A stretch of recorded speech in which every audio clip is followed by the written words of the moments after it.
It was a beautiful day out there, even with the clouds. You got those nice little puffy cumulus clouds, fair weather clouds as we call them, in the afternoon. They're starting to die down now. You can actually see them starting to disappear a little bit here, not because we're losing the visible satellite picture, but because we're losing the convection of the ground warming and that air rising as the sun is going down in the sky. So still mostly sunny skies out there, temperatures ranging throughout the 70s. And if you want the brightest skies right now, you go down to the water. We didn't see as many of those afternoon clouds popping up here because of the stability of the air along the water. That's the good part. We do deal a lot with those chilly temperatures because of the water in the late spring and early summer, but that's where it can benefit you, again, because of the stable air.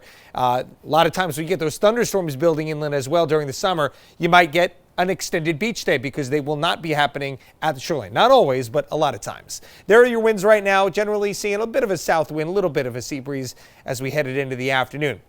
Now, those clouds popped up along this cold front right here, but not much in the way of a lot of activity with it. But you follow that boundary back. We got a warm front here moving over northern Pennsylvania into just north of the greater New York City area. And that extends back to this center of low pressure over Pennsylvania. And that's spinning lots of these little arms and spokes, kind of spokes on a bicycle wheel here of showers. And you can see the occasional thunderstorms and the lightning flashes there as well. Now, as we look at that moving over us tomorrow, it becomes a bit of a tricky forecast. This is not, a concise line of storms or rain or one giant, call it a blob of rain. You've got those little spokes that we were just talking about. Again, picture that on a bicycle wheel. And so you have those turning counterclockwise around the low, and the low itself moving from west to east right over us. So it can be very tricky to pinpoint exactly where the heaviest rain could fall. Right now, the model spread is still a fairly large one, but it's getting a lot closer.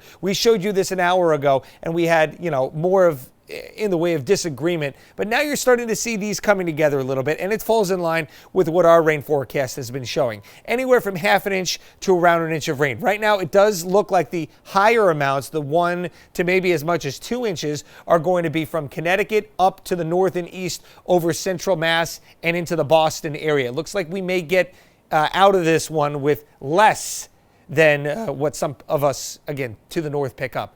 Sounds like kind of an unbelievable thing to say, because it seems like southern New England and Rhode Island in particular has been the hot spot for any of these rainstorms that have come over the last several months. But nice to be lucky every now and then. Clouds moving in tonight, couple of showers starting.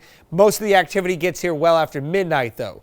This is going to impact your morning commute. And again, some of that rain could be heavy locally, especially if you're heading to the north, something to keep in mind. Further south you go, you might again be on the drier side, but expect showers throughout the day and bring the wet weather gear along. Morning is wet. PM looking pretty dry right now, and we might get some sunshine to break back out before the day is through tomorrow. It is going to be on the cool side, winds coming out of the north, so it's only about 60 to 65, but we rebound nicely with the sun back on Friday and the temperatures back into the 70s as well. So tonight, 55 degrees. We're looking mostly cloudy. The clouds will start building, and then again, eventually showers and storms get here after midnight tomorrow. Not a nice day, at least in the morning. We might have a nice evening out there. Temperature 60 to 65, rain in the morning, clearing later in the day, and then setting the stage for what we have been really pumping up here, I think, in the Weather Center, and rightfully so. It does deserve quite the accolades, as it's hard to string this many nice days together, even, May into June, which can be a little bit of a drier time, although nothing has been dry about this year so far, guys, as we well know. And, of course, talking at the top of the show with the stormy weather that we had. I mean, so even dating back to last year, it has just seemed like storm after storm. We had tornadoes, then we had flooding, the rivers have been running high. So do we deserve this stretch? Absolutely. You bet your bottom dollar we do. I'll take it. Perfect. All smiles from Tiff. Yeah, there you go. Not much more to say. It'll be nice to enjoy a quiet week. We feel like we've only been able to string, 2 days here, 3 days here. Mondays and Tuesdays. Yeah. Yeah, exactly, John.